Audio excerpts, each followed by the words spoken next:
Muy buenos días. En esta presentación voy a mostrar nuestro trabajo denominado Frequency Multiplier for Pulse Laser Using PIC. El contenido que voy a presentar incluye una breve descripción, una introducción al trabajo, una breve descripción de los circuitos integrados fotónicos, tanto en silicio como en nitruro de silicio, el diseño y simulación de los componentes del multiplicador de frecuencia y finalmente las conclusiones. El trabajo surge de los multiplexores por división de tiempo óptico y su importancia en los sistemas ópticos de procesamiento de señales. Estos OTDMs permiten incrementar la capacidad de transmisión y reducir la carga de otros componentes. El esquema básico de los OTDMs ha sido utilizado también en otras aplicaciones importantes, como ser serializadores temporales e intercaladores para ADCs. Por otro lado, los circuitos integrados fotónicos han cobrado relevancia en los últimos años, permitiendo la realización de conexiones y dispositivos ópticos de alta velocidad. Si bien existe implementaciones integradas de OTDMs en silicio, resulta importante la evaluación de estos dispositivos usando distintas tecnologías de circuitos integrados fotónicos.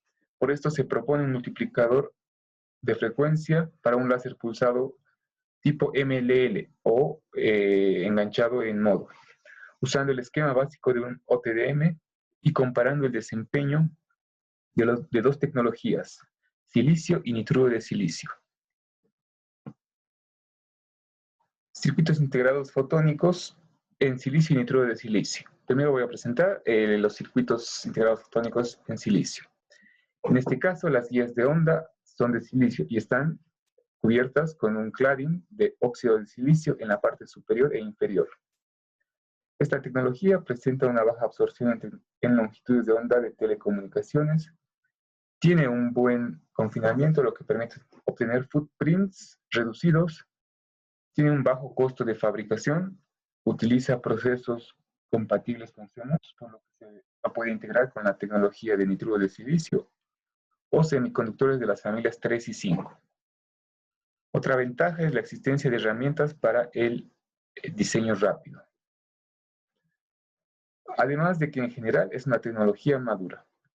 En cuanto a sus desventajas, se puede mencionar la dificultad de implementar elementos activos. Por otro lado, la tecnología de nitruro de silicio utiliza este material para las guías de onda, las cuales están recubiertas por un cladding de óxido de silicio en la parte inferior y un cladding superior que puede ser óxido de silicio o aire. La mayor ventaja de esta tecnología es sus pérdidas reducidas. Además, permite la operación en un rango extendido entre 400 y 2350 nanómetros. También utiliza un proceso compatible con CMOS y presenta dificultades con elementos activos. Otra desventaja que se puede mencionar son el requerimiento de footprints más grandes y el hecho de que no es una tecnología tan desarrollada como el silicio. Bueno, ahora voy a presentarles el multiplicador de frecuencia y su esquema básico. El dispositivo propuesto en este trabajo surge de la necesidad de incrementar la frecuencia de un láser pulsado tipo MLL. Las características del láser incluyen una frecuencia de operación ajustable entre 30 y 120 MHz. El ancho de los pulsos del láser es de 30 picosegundos y la longitud de onda de operación es de 1550 nanómetros. El esquema básico del multiplicador de frecuencias se muestra en la imagen y consiste en una serie de Mach senders asimétricos, donde cada etapa tiene un retardo distinto. Para este trabajo en particular se utilizó 2 etapas, lo cual permite multiplicar la frecuencia por 4. Los retardos en cada etapa se calculan en función del periodo de repetición del pulso, utilizando esta relación. El retardo en la etapa n es igual al periodo dividido entre 2 a la n. Las simulaciones de este trabajo se realizan usando un software que utiliza el método de diferencias finitas en el dominio del tiempo. Bueno, ahora voy a pasar a describir los componentes del multiplicador de frecuencia. El primer componente, uno de los más básicos e importantes, es el E-branch o raíz. Este dispositivo divide o combina dos guías de onda. El esquema básico de este dispositivo está formado por dos curvas S, donde el perfil de campo eléctrico simulado se muestra en la figura superior. De este perfil se observa que existen pérdidas considerables, por lo que se vio necesario utilizar un tapper o acoplador para mitigar estas pérdidas. En la imagen inferior se observa el E-branch con acoplador, donde es evidente la reducción de las pérdidas. De la simulación de ambos E-branch se obtiene la gráfica de pérdidas de inserción en función de la longitud de onda. Sin acoplar, se obtiene un valor de aproximadamente 1 dB, y con el acoplador se obtiene un valor de 0.3 dB. Se observa una reducción considerable en las pérdidas, y es posible reducir aún más las pérdidas realizando optimización en el acoplador. El siguiente componente es un Mach-Zehnder asimétrico, que está formado por un divisor E-branch, un retardo en uno de los brazos y un combinador E-branch. La transmitancia de este dispositivo es una función coseno cuadrado que depende de la longitud de onda y los índices de refracción y longitudes de onda y longitudes de cada brazo. En la imagen inferior se observa la pérdida de inserción. En la imagen superior se muestra el perfil de campo del Mach-Zehnder, de donde se observa un buen confinamiento. En la imagen inferior derecha se muestra el pulso de entrada y los pulsos de salida retardados. Esta imagen muestra el principio de funcionamiento del multiplicador de frecuencia. El siguiente dispositivo es el retardo que se utiliza en el Mach-Zehnder. Estos retardos pueden ser de dos tipos: de resonadores en anillo, que son usados para retardos cortos, y los retardos en espiral, necesarios cuando los retardos son muy extensos. En la imagen se muestra el perfil de campo obtenido en la simulación, tanto para el silicio en la parte superior como para el nitruro de silicio en la parte inferior. Se observa un buen confinamiento para ambas tecnologías, aunque existe un comportamiento ondulatorio en el caso del nitruro de silicio, cual es causado por usar un radio de curvatura mínimo muy pequeño. A continuación les muestro los dos parámetros importantes de los retardos en espiral: las pérdidas y la dispersión. En cuanto a las pérdidas, los retardos en espiral, los más importantes, las contribuciones más importantes son las pérdidas por propagación, que dependen principalmente de la forma de la guía de onda y del material.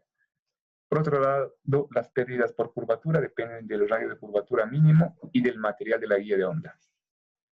Para evaluar las pérdidas se realiza una prueba con varios radios de curvatura mínimo para ambos materiales. En la figura superior se muestra el resultado de esa prueba. Se observa una reducción de las pérdidas con el incremento del radio de curvatura mínimo. En general, el nitruro de silicio tiene pérdidas menores. A continuación, se realizó un barrido de radio de curvatura para evaluar la variación de las pérdidas por unidad de longitud. El resultado de esto se muestra en la figura inferior.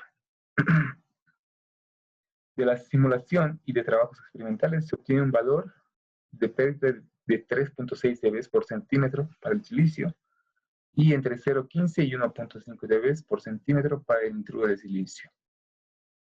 De la gráfica también se observa que el silicio tiene un menor radio de curvatura mínimo, lo cual contribuye a la obtención de circuitos más compactos. Otro parámetro importante, en particular para retardos extensos, es el ensanchamiento del pulso causado por la dispersión cromática. Para determinar esto se realiza pruebas usando espirales de distintos radios mínimos y para los dos materiales.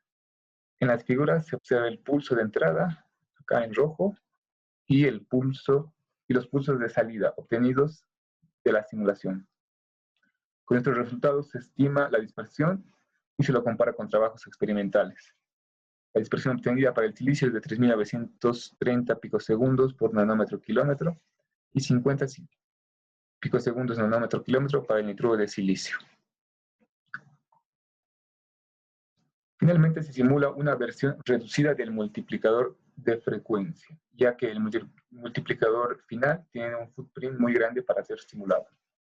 La imagen superior muestra el perfil de campo, de donde se observa un confinamiento de energía aceptable. Las pérdidas son de aproximadamente 4 dB, mostrada acá, las pérdidas por inserción, y resultan las contribuciones de los retardos y los E-branch. Sin embargo, en el circuito final, la contribución principal de pérdidas proviene de los retardos en espiral. Además, en la imagen inferior se observa el campo del pulso de entrada y los 4 pulsos de salida, donde se evidencian las pérdidas y un pequeño ensanchamiento del pulso. Finalmente se realizó el layout del circuito final, mostrado en la imagen, donde se aprecia el gran tamaño de los retardos en espiral en comparación con el resto del circuito. Se muestra también una tabla comparativa de los resultados obtenidos para el circuito final en ambas tecnologías, para el silicio y el nitruro de silicio. De esta se puede destacar que el silicio presenta un footprint menor, 1.65 centímetros cuadrados en comparación con 3.45 centímetros cuadrados. El nitruro de silicio tiene menores pérdidas por unidad de longitud, 0.5 dB por centímetro, en comparación con 3.6 dB por centímetro del silicio. En cuanto a la dispersión, si bien el silicio tiene un mayor coeficiente de dispersión, este parámetro es despreciable en ambos casos, ya que el ensanchamiento causado por la dispersión es, por ejemplo, de 0.1 femtosegundos para el silicio. Es despreciable en comparación a los 30 picosegundos que tiene el ancho del pulso del láser. Y finalmente las conclusiones del trabajo. Se realizó el diseño y simulación de un multiplicador de frecuencia para un láser pulsado MLL. Se analizó y simuló los principales componentes del circuito y se estimó las pérdidas de inserción y la dispersión. Se utilizó E-branch optimizados para reducir las pérdidas. Se evaluó los retardos en espiral, tanto las pérdidas como la dispersión. Se simuló una versión reducida del multiplicador de frecuencia. De la comparación de ambos materiales, se concluye que el nitruro de silicio ofrece menores pérdidas y menor dispersión, mientras que el silicio permite obtener un footprint reducido, además de que es una tecnología madura. Se puede agregar también de que es posible mejorar el circuito, por ejemplo, añadiendo ecualizadores de amplitud para los pulsos de salida y reduciendo las pérdidas de los espirales mediante optimización. Y con eso termina mi presentación. Muchas gracias por su atención.